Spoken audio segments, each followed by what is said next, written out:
రోషలత పరాక్రమహీనుడవై పాదములెత్తుడు నడుచుంటివి. ఏమి నివాత కవచ కాలకేయాదులను సంగ్రామంబున నిర్జించితవనే నీ ఒక పరాక్రమశాలివి, మూతి మీద మేసము కలదు అని భ్రమపడితిని.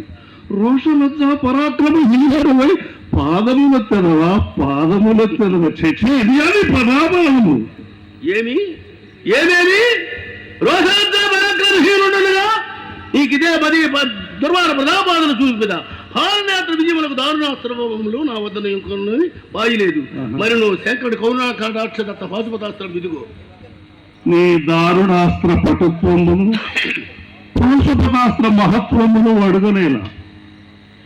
ఏమి అస్త్రాలయ్యా, అఘవాసములై తేజో విషయములైన నివాత కవచ కాలకేయాదులను నిర్జించుటకు తనకు తానై ఓడగలించి వచ్చాడు ఆ మూత మీద మేసలేని ఈశ్వరుడు.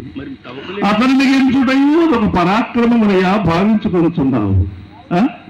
చాలు గాని రోషలజ్జ పరాక్రమహీన, నీ దారుణాస్త్ర పటుత్వములను నీ పాశుపతాస్త్ర మహత్యములు అడుగనేలా.